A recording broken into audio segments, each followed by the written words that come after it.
When did you start watching YouTube? Was it recently with the Mr. Beast era and the resurgence of Minecraft YouTube with people like Dream and Tommy in it? Maybe you started when iDubbbz and Filthy Frank completely changed how YouTube content was created and the boundaries that could be pushed. And with that, the influx of people like Logan Paul and all the Vine stars migrating to the platform. We also can't forget about the Lunch Club era, but me, I was way before any of that. See, even before the era of people like Markiplier, Jacksepticeye, Team Crafted, and Vanoss Gaming, before they all started building huge names for themselves, there was the trailblazing era of YouTube with people like PewDiePie and Ray William Johnson, and the men of the hour today, Smosh. For this video, by the way, I'm going to take you all back in time. Back to a time when Lettuce was but a wee lad, not knowing what the future held for him. He didn't know about all the struggles he would go through, all the chaos that would be going on in his little mind. All he understood was one thing, that it would be pretty cool to make a voodoo doll, so that's exactly what he looked up on YouTube. He looked up how to make a voodoo doll, and what popped up? Well, I'm obviously going to tell you, it was Smosh's real-life voodoo doll video, which opened the floodgates to a huge rabbit hole that little Lettuce would dive straight into. The amount of hours that I spent watching all of their content, and I mean all of it, like, I'm talking the Death Note video, the Pokemon in Real Life video. The first series I ever watched on YouTube religiously was the If Blank Were Real. Don't even get me started on Food Battle, and way more. The Zelda song, the Assassin's Creed 3 rap. I could go on for hours, but I'm not going to force you to listen to that. This video is not going to be a video essay, in case you couldn't tell by the general style and the length of said video. What I want to do with this is open a place to discuss who inspired you. If you're a content creator, if you're someone who's pursuing their dreams, who is an inspiration to you? For me, the first real inspiration in my life towards, oh my god, maybe I want to do YouTube.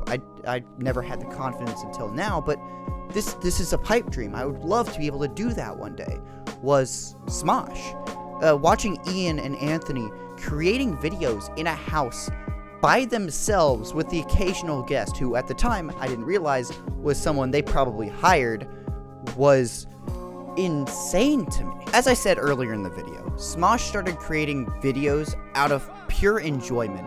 They didn't ever realize that they might be able to turn this into a money-making machine, an empire, which they did for a time. They were even bought out by a huge parent company.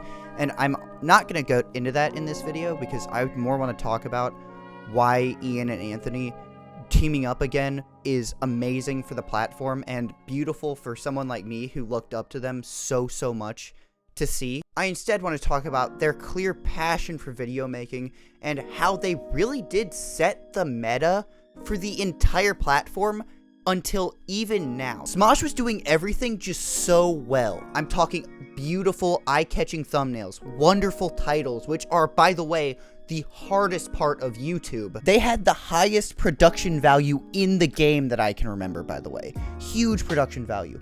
Their production value was higher than Ray William Johnson's, which, by the way, their collab with him when they passed him to be the #1 subscribed channel on YouTube still blows my little mind, and it was 10 years ago. Wow, I'm getting old.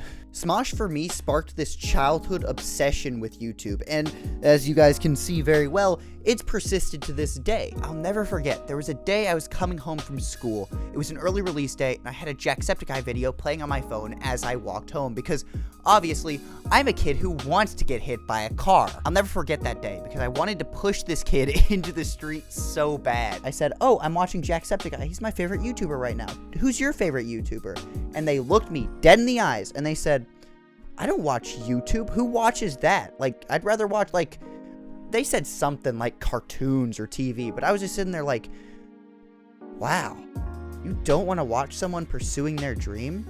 And then on top of that, they called YouTube stupid, and that was my final straw. I was like, okay, into the road with you. And no, I did not actually commit manslaughter there, but I thought about it, being the juvenile fool that I was. Lettuce, we saw the thumbnail, we read the title, and you still have not answered the question, why Smosh reuniting is so important for the future of YouTube. You have spent so much time building up how much they meant to you and what they all did for the platform. When will this end? Well, I'll end it right now. Ian Hecox and Anthony Padilla joining forces once again to return Smosh to its former glory is beautiful for the platform because of how much they pioneered and how much of the platform they built through pain and suffering and commitment to a high bar of entertainment, even if it was some low-brow humor. Ian and Anthony reuniting also may open the door for new content creators and new kids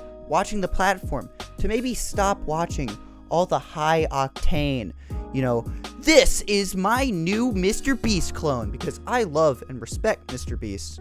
He's amazing at this, but man, kids, you guys gotta educate yourselves on the classics, man. You guys gotta know what YouTube was built on.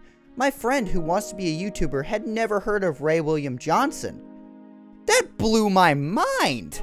And Smosh coming back also will let me and many others relive their childhood and have a place to escape to from the stresses of the world. And maybe, just maybe, we'll be able to learn even more from them, because I have a feeling they're gonna come back swinging. But we will know that because I'm posting this video the same day that they posted their new skit, because I thirst for relevance and clicks. I want to grow. Guys, pity me. Pity. But as always, guys, I've been your host, Lesing Walrus. If you liked what you saw, go ahead and like, subscribe, and leave a comment. Let's discuss how much Smosh meant to not only me, but you guys. I want to hear your stories. How have they impacted your lives? And I assume everybody who's clicked on this is at least a little bit excited that they're back.